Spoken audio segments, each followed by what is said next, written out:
திருமணத்தில் முஸ்லிம் சமூகம் செய்கின்ற இந்த திருமணம் என்ற நிகழ்வுகளில் அதிகமாக குர்ஆன் சுன்னாவிற்கு மாற்றமான செயல்பாடுகள் நடைபெறுவதை நாம் பார்க்கிறோம்.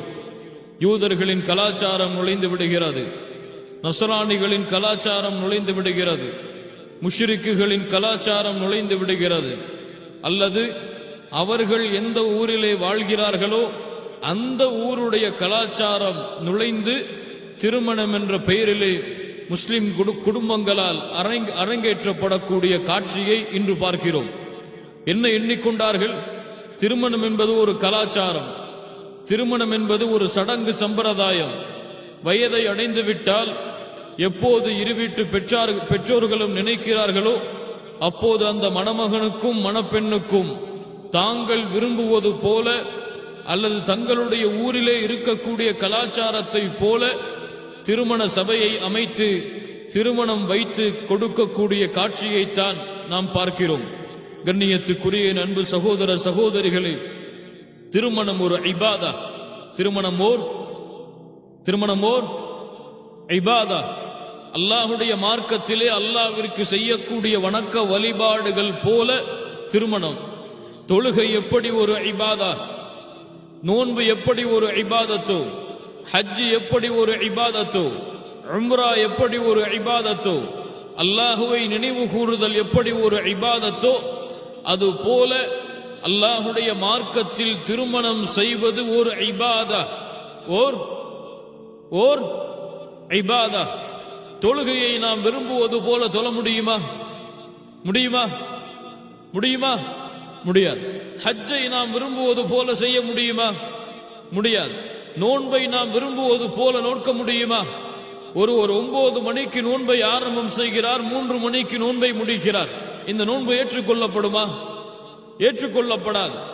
இந்த விஷயத்திலெல்லாம் சட்டங்களை அறிந்து வைத்திருக்கக்கூடிய முஸ்லிம்கள், அல்லாஹுவால் கடமையாக்கப்பட்ட, அல்லாஹுடைய தூதரால் வலியுறுத்தப்பட்ட திருமணம் என்று வரும்பொழுது மட்டும் ஊருடைய கலாச்சாரத்தையும் தங்களுடைய வழக்கங்களையும் முன்னிறுத்துகிறார்களே தவிர குர்ஆன் சுன்னாவை இந்த இபாதத்தில் முன்னிறுத்துகிறார்களா என்றால் குறைவிலும் குறைவுதான். அல்லாஹ் ரப்புல் ஆலமீன் எம்முடைய வாழ்க்கையிலே அல்லாஹ் கடமையாக்கிய அனைத்து வகை இபாதத்திலும் குர்ஆன் சுன்னாவை நிலைநிறுத்தக்கூடிய சமூகமாக அல்லாஹ் எம்மை மாற்றுவானாக. அல்லாஹுடைய தூதர் முஹம்மது ரசூலுல்லாஹ் ஸல்லல்லாஹு அலைஹி வஸல்லம் தெளிவாக சொன்னார்கள். இமாம் புகாரி ரஹிமஹுல்லாஹ் பதிவு செய்கிறார்கள், அபூ சயீத் அல் குத்ரி ரலியல்லாஹு அன்ஹு அவர்கள் கூறுவதாக, அல்லாஹ்வுடைய தூதர் சொன்னார்கள், லதத்தபிஉன்ன ஸனன மன் கப்லகும் ஷிப்ரம் பிஷிப்ர் வ ذراعًا بذراع حتى لو سلكوا جحر ضب لسلكتموه قلنا يا رسول الله اليهود والنصارى قال فمن. அல்லாஹுடைய தூதர் முஹம்மது ரசூலுல்லாஹ் ஸல்லல்லாஹு அலைஹி வஸல்லம் அவர்கள் சொன்னார்கள், என்னுடைய சமூகம் முன்னால் வாழ்ந்த சமூகத்தை முளமாக ஜானாக பின்பற்றும்.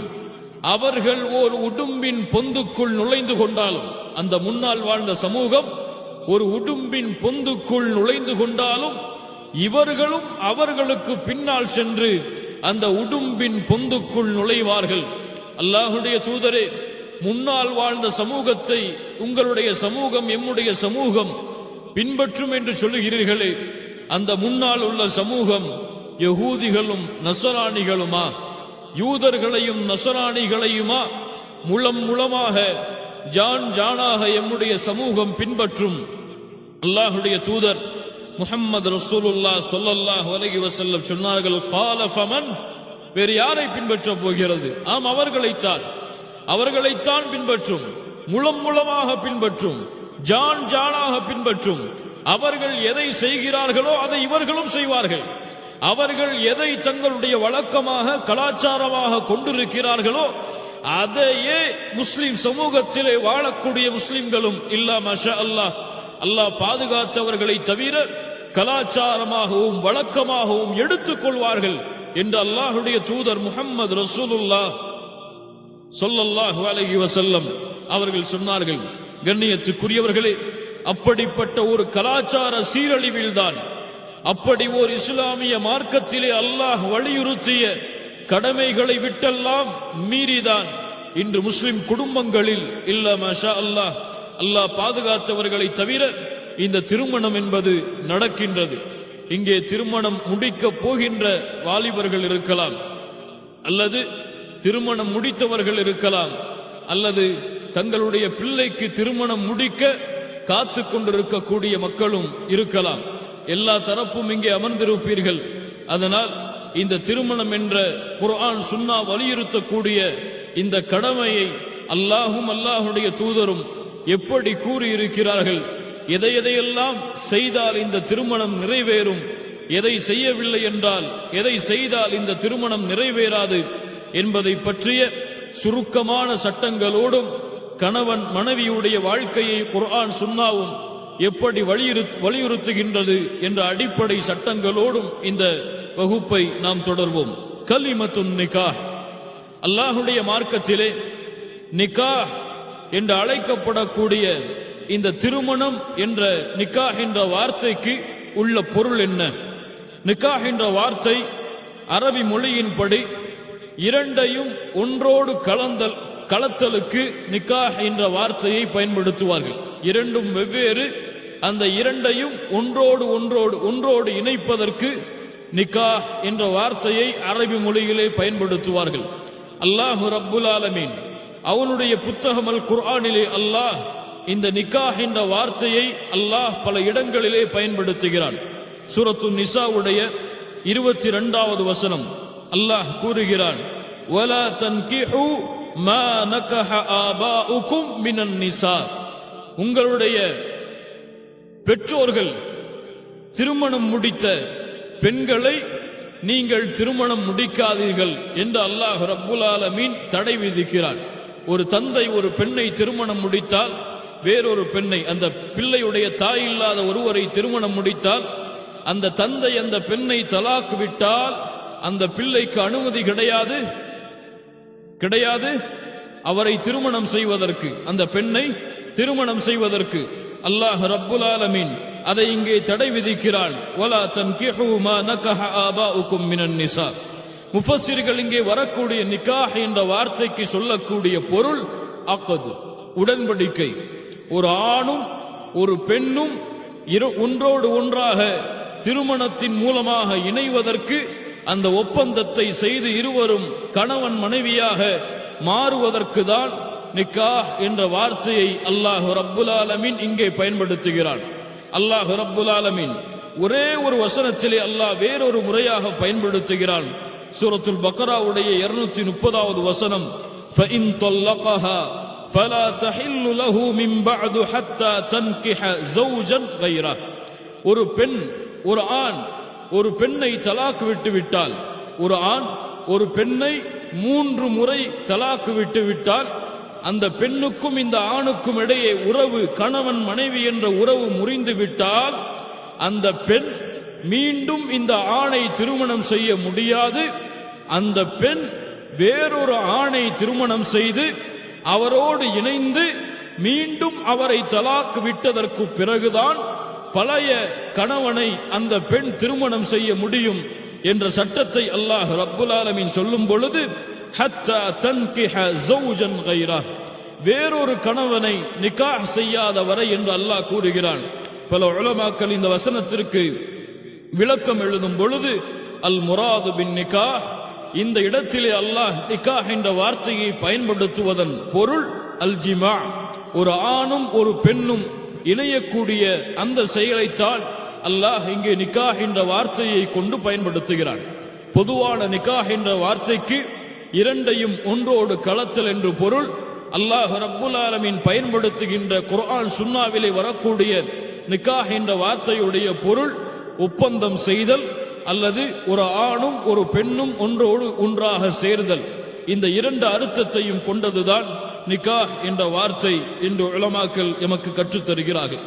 கண்ணியத்துக்குரியவர்களே, நிக்காஹ், இந்த திருமணம் என்பது அல்லாஹ் ரப்புல் ஆலமீன் இந்த உலகத்தை படைத்ததிலிருந்தே ஆண் பெண்களுக்கு இடையே நடக்கக்கூடிய இயற்கையான ஒரு முறைதான் இந்த நிக்காஹ். அல்லாஹ் இதை ஃபித்ரா, ஒரு இயற்கையான கடமையாக அல்லாஹ் ஆக்கி இருக்கிறான். குறிப்பாக மனிதர்கள், இந்த மனிதர்கள் ஆரம்பம் முதல், அல்லாஹ் படைத்த ஆரம்பம் முதல் இதுவரையிலும் மறுமை வரையிலும் திருமணத்தை மேற்கொள்வார்கள் என்பதை அல்லாஹ் ரப்புல் ஆலமீன் அவனுடைய புத்தகம் அல் குர்ஆனின் மூலமாக எமக்கு தெளிவுபடுத்துகிறான். ஹத்தல் அன்பியா, நபிமார்களாக மனித இனத்திலிருந்து தேர்ந்தெடுக்கப்பட்ட எல்லா நபிமார்களும் அம்பியாக்களும் திருமணம் செய்தார்கள் என்பதை அல்லாஹ் அவனுடைய புத்தகம் அல் குர்ஆனிலே சொல்லுகிறான். வலகத் அர்சல்னா ருசுலம் மின் கப்லிக வஜஅல்னா லஹும் அஸ்வாஜன் வதுர்ரியா. இந்த உலகத்திலே அனுப்பப்பட்ட எல்லா நபிமார்களுக்கும் குழந்தைகளும் மனைவிமார்களும் இருந்தன என்று அல்லாஹ் ரப்புல் ஆலமீன் பொதுவாக சொல்லுகிறான். அல்லாஹ் ரப்புல் ஆலமீன் இந்த திருமணம் என்ற ஒரு முறையை ஒரு ஆணும் ஒரு பெண்ணும் ஒப்பந்தத்தின் மூலமாக இணையக்கூடிய இந்த முறையை அல்லாஹ் அவனுடைய அத்தாட்சி என்று கூறுகிறான். وَمِنْ آيَاتِهِ أَنْ خَلَقَ لَكُمْ مِنْ أَنْفُسِكُمْ أَزْوَاجًا. அல்லாஹ் ரப்புல் ஆலமீன் உங்களை படைத்து உங்களில் இருந்தே உங்களுடைய மனைவிமார்களை படைத்தது அல்லாஹுடைய அத்தாட்சி, அல்லாஹுடைய ஆயா என்று அல்லாஹ் ரப்புல் ஆலமீன் அவனுடைய புத்தகம் அல் குர்ஆனிலே எமக்கு கூறுகிறான். கண்ணியத்துக்குரிய என் அன்பு சகோதர சகோதரிகளே, இந்த முன்னுரைக்கு பிறகு இந்த தலைப்பிலே நுழைவோம். நிக்காஹ், ஏன் இந்த நிக்காஹை அல்லாஹ் ரப்புல் ஆலமீன் கடமையாக்கினான்? அல்லாஹ் ரப்புல் ஆலமீன் சொல்லுகிறான், யா அய்யுஹன் நாஸ் இத்தகூ ரப்பக்கும் இத்தகூ ரப்பக்கும் அல்லதீ خلقكم من نفس واحدة. அல்லாஹ் உங்களை ஒரே ஒரு ஆன்மாவிலிருந்து படைத்த அந்த ரப்பை நீங்கள் அஞ்சிக் கொள்ளுங்கள், பயந்து கொள்ளுங்கள். وخلق منها زوجها, அந்த ஒரே ஒரு ஆன்மாவிலிருந்து அல்லாஹ் உங்களை படைத்தான். அவரிலிருந்து அல்லாஹ் அவருக்கு ஒரு துணையை அல்லாஹ் ஏற்படுத்தினான். وخلق منها زوجها وبث منهما رجالا كثيرا ونساء. அல்லாஹ் ரப்புல் ஆலமீன் அதன் மூலமாக ஆண்களையும் பெண்களையும் அல்லாஹ் பரவச் செய்வதற்காக இந்த முறையை அல்லாஹ் ஏற்படுத்தினான். அல்லாஹ் ரப்புல் ஆலமீன் திருமணத்தை இந்த உலக சமூகத்தின் இயற்கையாக அல்லாஹ் ஆக்கியதன் காரணம் என்ன? காரணம் என்ன? மனித இனத்தை அல்லாஹ் பெருகச் செய்வதற்காக. ஆனால் இந்த இஸ்லாமிலே அல்லாஹ் ரப்புல் ஆலமீன் திருமணத்தை கட்டாயமாக்கியதற்குரிய காரணம் முஸ்லிம்கள் லா இலாஹ இல்லல்லாஹுவை கூறக்கூடிய மக்களின் எண்ணிக்கையை அதிகப்படுத்துவதற்காக. அல்லாஹ்வுடைய தூதர் முஹம்மது ரசூலுல்லாஹ் ஸல்லல்லாஹு அலைஹி வஸல்லம் இந்த திருமணத்தை அதிகமாக இந்த சமூகத்திலே வலியுறுத்தியதன் காரணம், அல்லாஹ்வுடைய தூதர் சொன்னார்கள், தஸவ்வஜுல் வதூதல் வலூத், உங்களை அதிகமாக நேசிக்கக்கூடிய, உங்களுக்கு அதிகமாக பிள்ளைகளை பெற்றுக் கொடுக்கக்கூடிய பெண்களை திருமணம் செய்யுங்கள். தஸவ்வஜுல் வதூதல் வலூத், உங்களை அதிகமாக விரும்பக்கூடிய, உங்களுக்கு அதிகமாக குழந்தைகளை பெற்றுத்தரக்கூடிய பெண்களை திருமணம் செய்யுங்கள். ஃபஇன்னி முகாஃபிரும் பிகுமுல் உமம், நான் விரும்புகிறேன், ஆசைப்படுகிறேன், என்னுடைய சமூகம் எல்லா சமூகத்தை விடவும் அதிகமான எண்ணிக்கை உடைய சமூகமாக இருக்க வேண்டும் என்பதை. லா இலாஹ இல்லல்லாஹ். திருமணத்துடைய நோக்கத்தை அல்லாஹ்வுடைய தூதர் முஹம்மது ரசூலுல்லாஹ் ஸல்லல்லாஹு அலைஹி வஸல்லம் தெளிவாக சொல்லுகிறார்கள். ஆண்களும் பெண்களும் இந்த சமூகத்திலே திருமணம் செய்து அதிகமாக முஸ்லிம்களை லா இலாஹ இல்லல்லாஹுவை இந்த பூமியில் உச்சரிக்கக்கூடிய மக்களை உருவாக்கி இந்த சமூகத்தின் எண்ணிக்கையை அதிகமாக்குங்கள் என்று அல்லாஹ்வுடைய தூதர் முஹம்மது ரசூலுல்லாஹ் ஸல்லல்லாஹு அலைஹி வஸல்லம் இந்த திருமணத்திற்குரிய காரணத்தை சொல்லுகிறார்கள்.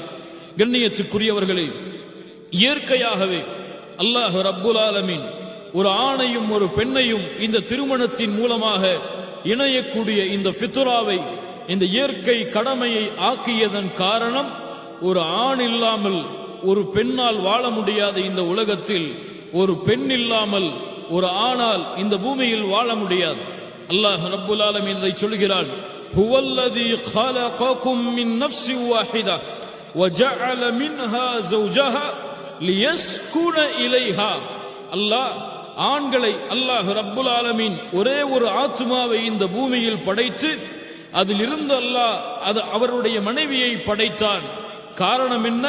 லியஸ்குன இலைஹா சுகூன், அந்த பெண்ணிடத்திலே இருக்கக்கூடிய மன நிம்மதியோடு அவன் வாழ வேண்டும் என்பதற்காக. லியஸ்குன இலைஹா, அந்த பெண்ணோடு இருக்கக்கூடிய அந்த நிம்மதியில் அவன் திளைக்க வேண்டும் என்பதற்காக அல்லாஹ் ரப்புல் ஆலமீன் இந்த திருமணத்தை ஆக்கினான். வமின் ஆயாத்திஹி அன் خلق لكم من انفسكم ازواجا لتسكنوا اليها. அன் خلق لكم, உங்களுக்காக, மின் அன்ஃபுசிக்கும் அஸ்வாஜா, உங்களில் இருந்தே உங்களுடைய மனைவிமார்களை படைத்தான். லா இலாஹ இல்லல்லாஹ். அல்லாஹ் எப்படி கூறுகிறான் பாருங்கள். உங்களுக்காக, உங்களில் இருந்தே உங்களுடைய மனைவிமார்களை படைத்தான். லிதஸ்குனு இலைஹா, அல்லாஹ் இங்கே லிதஸ்குனு மஅஹா, அந்த பெண்ணோடு சேர்ந்து என்று அல்லாஹ் சொல்லவில்லை. லிதஸ்குனு இலைஹா, அந்த பெண்ணோடு நீங்கள் மன நிம்மதியை அனுபவித்து வஜஅல பைனக்கும் மவத்தத வ ரஹ்மா, இந்த திருமணம் என்ற உறவின் மூலமாக உங்கள் இருவருக்கிடையிலும் மவத்தா, அன்பு, காதல் என்ற சொல்லப்படுகிறது தமிழிலே. இதற்கு அரபியிலே காதல், அன்பு என்பதற்கு பல வார்த்தைகள் இருக்கிறது. அதிலே குறிப்பான ஒரு அன்பை சொல்லுவதற்கு மவத்தா என்ற வார்த்தையை பயன்படுத்துவார்கள். அல்லாஹ் அதை கணவன் மனைவிக்கு இடையே இருக்கக்கூடிய அந்த உறவை வெளிப்படுத்துவதற்காக பயன்படுத்தினான். மவத்தத வ ரஹ்மா, அன்பையும் பாசத்தையும் ஒருவர் பரிமாறுவதற்காக இந்த இருவரிடத்திலும் அல்லாஹ் இதை ஏற்படுத்தினான். வஜஅல பைனக்கும் மவத்தத வ ரஹ்மா என்று அல்லாஹ் ரப்புல் ஆலமீன் இந்த திருமணத்தை அல்லாஹ் கடமையாக்கியதற்குரிய காரணத்தை சொல்கிறான். ஒரு ஆணின் நிம்மதியோடு தான் ஒரு பெண் வாழ முடியும். ஒரு பெண் தரக்கூடிய நிம்மதியோடு தான் ஒரு ஆண் இந்த பூமியிலே வாழ முடியும். ஒரு ஆண் இந்த பூமியிலே திருமணம் செய்யாமல் வாழ்ந்து மரணித்தால் அல்லாஹ் ரப்புல் ஆலமீன் அல்லாஹ் பாதுகாத்தவர்களை தவிர இல்ல மாஷா அல்லாஹ், அவர் முழுமையான ஆணாக இந்த பூமியில் வாழ்ந்திருக்க மாட்டார். அவருடைய தேவைகள் அனைத்தும் இந்த பூமியில் இருந்து அவர் பிரியும் பொழுது நிறைவேறி இருக்காது. அதுதான் இயற்கையான கடமை. இன்னும் அல்லாஹ் ரப்புல் ஆலமீன் இந்த திருமணம் என்ற ஒரு முறையை அல்லாஹ் குர்ஆன் சுன்னாவின் மூலமாக நிலைநாட்டியதன் காரணம், ஆண்களும் பெண்களும் அதிகமாக வாழக்கூடிய இந்த பூமியிலே அல்லாஹ் விதித்த ஹத்தை கொண்டு இவர்கள் ஒருவருக்கொருவர் அன்பையும் பாசத்தையும் பரிமாறிக் கொள்ள வேண்டும் என்பதற்காக. யார் யாரோடும் வாழலாம், யார் யாரோடும் நிம்மதியும் அன்பையும் பெறலாம் என்ற ஒரு மோசமான கலாச்சாரத்தை அல்லாஹ் ரப்புல் ஆலமீன் அழித்து ஒழிப்பதற்காகத்தான் இந்த நிக்காஹை அல்லாஹ் கடமையாக்கினான். அல்லாஹ்வுடைய தூதர் முஹம்மது ரசூலுல்லாஹ் ஸல்லல்லாஹு அலைஹி வஸல்லம் சொன்னார்கள், வஃபி புதுஇ அஹதிக்கும் ஸதகா, ஒரு கணவன் ஒரு மனைவியோடு இணைவதும் அல்லாஹ்வுடைய மார்க்கத்தில் சதகாதான். சுப்ஹானல்லாஹ், இவ்வளவு கண்ணியமான மார்க்கத்திலே அல்லாஹ் எம்மை படைத்திருக்கிறான். சஹாபாக்கள் கேட்டார்கள், யா ரசூலல்லாஹ், அயத்தி அஹதுனா ஷஹவதஹு வ யகூனு லஹு ஃபீஹா அஜ்ர், ஒரு மனிதன் தன்னுடைய இச்சையை கழிப்பதற்காக ஒரு பெண்ணிடத்திலே